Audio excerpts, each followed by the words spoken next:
Teninay fandarana famakiana tenin'Andriamanitra. Arahinao eto amin'ny Ekiradio isan'andro amin'ny 12 ora sasany atoandro. Parole de vie, lecture de la Bible tous les jours sur Ekiradio à 12h30. Wort des Lebens, jeden Tag eine biblische Lektüre um 12:30 Uhr im Ekiradio. Iarahanao amin'ny rahavavy aina. Teninay, teny mahavelona.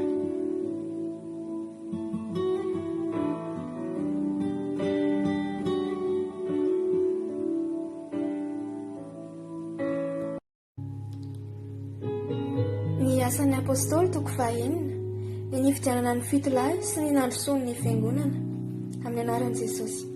Ary tamin'izany andro izany, rehefa niamaro ny isan'ny mpianatra, dia nimonimonna tamin'ny Hebreo ny Helenista, satria tsy mba enina amin'ny fiantrana isan'andro ny mpitondra tenany. Ary ny 12 lahy nampiangona ny mpianatra rehetra ka nanao hoe tsy mety raha mandao ny tenin'Andriamanitra hitandrina halatambatra izahay. Koa amin'izany ry rahalahy, miazà fitolahy eo aminareo, izay tsara laza sady feno fanahy sy fahendrena mba ho tendrenay hitandrina izany raharaha izany. Fa izay kosa ahatra amin'ny fivavahana sy ny fampianarana.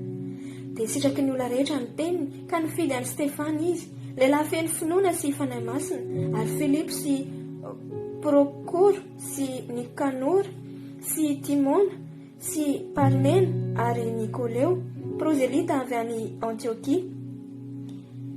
Ireo dia narosony teo anatrehan'ny apôstôly, ary rehefa nivavaka ny apôstôly dia nametra tanana taminy. Dia nandroso ny tenin'Andriamanitra, ary niamaro indrindra ny isan'ny mpianatra tany Jerosalema, ary marobe koa ny mpisorona nanaiky ny finoana. Ny amin'ny Stefana.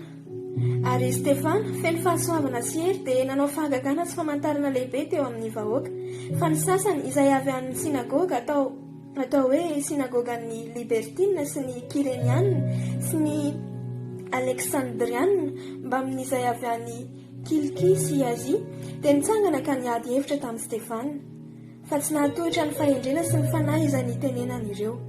Dia nisy olona nomeny vavana hoe efa renay ny teny ratsy any Mosesy sy Andriamanitra ity, ary nampitaitra ny olona sy ny loholona ary ny mpanoradalàna izy, dia nankeo amin'ny Stefana ka nisarika azy, dia nitondra azy eo amin'ny Sinedriona.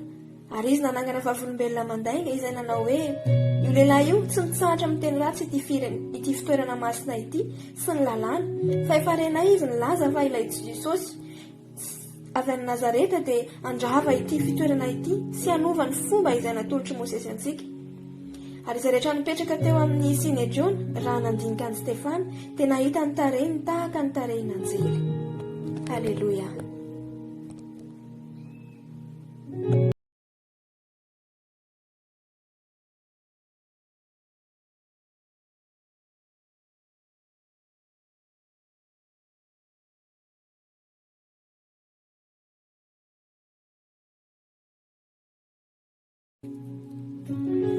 L'acte des Apôtres, chapitre 6. Institution des diacres. Au nom de Jésus. En ce temps-là, le nombre des disciples augmentant, les zénélistes murmurèrent contre les Hébreux parce que leurs veuves étaient négligées dans la distribution qui se faisait chaque jour. Les 12 convoquèrent la multitude des disciples et dirent: « Il n'est pas convenable que nous laissions la parole de Dieu pour servir aux tables. C'est pourquoi, frères, choisissez parmi nous cet homme de qui l'on rende un bon témoignage, qui soit plein d'Esprit Saint et de sagesse, et que nous chargerons de cet emploi. Et nous continuerons à nous appliquer à la prière et au ministère de la parole. » Cette proposition plut à toute l'assemblée. Ils élurent Étienne, homme plein de foi et d'esprit, Philippe, Prochor, Nicanor, Timon, Parménas et Nicolas, prosélyte d'Antioche. Ils les présentèrent aux apôtres qui, après avoir prié, leur imposèrent les mains. Étienne, accusé de blasphème, traduit devant le Sanhédrin et lapidé par les Juifs. La parole de Dieu se répandait de plus en plus, le nombre des disciples augmentait beaucoup à Jérusalem, et une grande foule de sacrificateurs obéissait à la foi. Étienne, plein de grâce et de puissance, faisait des prodiges et de grands miracles parmi le peuple. Quelques membres de la synagogue dite des Affranchis, de celle des Cyréniens et de celle des Alexandrins, avec des Juifs de Cilice et d'Asie, se mirent à discuter avec lui. Mais ils ne pouvaient résister à sa sagesse et à l'esprit par lequel il parlait. Alors, ils subornèrent des hommes qui dirent: Nous l'avons entendu proférer des paroles blasphématoires contre Moïse et contre Dieu. Ils émurent le peuple, les anciens et les scribes, et se jetant sur lui, ils les saisirent et l'emmenèrent au Sanhédrin. Ils produisirent de faux témoins qui dirent: Cet homme ne cesse de proférer des paroles contre le lieu saint et contre la loi, car nous l'avons entendu dire que Jésus, ce Nazaréen, détruira ce lieu et changera les coutumes que Moïse nous a données.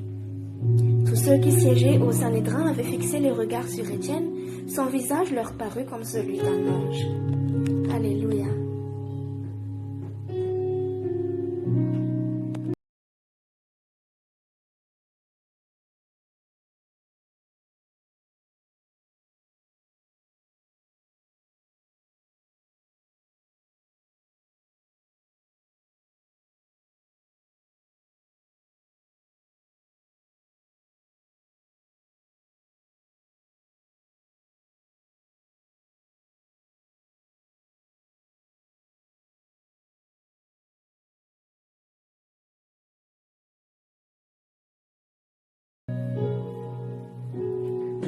Die Apostelgeschichte Kapitel 6. Im Namen Jesus.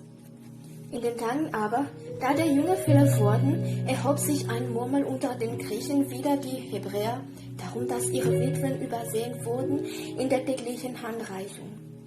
Da riefen die 12 die Menge der Jünger zusammen und sprachen: Es taugt nicht, dass wir das Wort Gottes unterlassen und zu Tische dienen. Darum, ihr lieben Brüder, seht unter euch nach 7 Männer, die ein gut Gerücht haben und voll Heiligen Geistes und Weisheit sind, welche wir bestellen mögen zu dieser Notruf.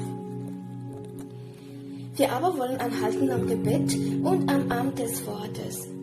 Und die Rede gefiel der ganzen Menge wohl, und sie erwählten Stephanus, einen Mann voll Glaubens und Heiligen Geistes, und Philippus und Prochorus und Nikanor und Timon und Parmenas und Nikolaus, den Judengenossen von Antiochien. Diese stellten sie vor die Apostel und beteten und legten die Hände auf sie. Und das Wort Gottes nahm zu, und die Zahl der Jünger ward sehr groß zu Jerusalem. Es wurden auch viele Priester dem Glauben gehorsam. Stephanus aber, voll Glaubens und Kräfte, tat Wunder und große Zeichen unter dem Volk. Da standen etliche auf von der Schule, die da heißt der Libertiner und der Kyrener und der Alexanderer und derer, die aus Zilizien und Asien waren, und befragten sich mit Stephanus. Und sie vermochten nicht zu widerstehen der Weisheit und dem Geiste, aus welchem er redete.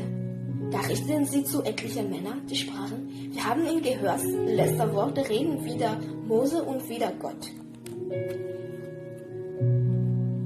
Und die bewegten das Volk und die Ältesten und die Schriftgelehrten und traten herzu und rissen ihn hin und führten ihn vor den Rat und stellten falsche Zeugnis dar, die sprachen: Dieser Mensch hört nicht auf zu reden Lästerworte wider diese heilige Stätte und das Gesetz. Denn wir haben ihn hören sagen, Jesus von Nazareth wird diese Stätte zerstören und ändern die Sitten, die uns Mose gegeben hat. Und sie sahen auf ihn alle, die im Rat saßen, und sahen sein Angesicht wie eines Engels Angesicht. Halleluja.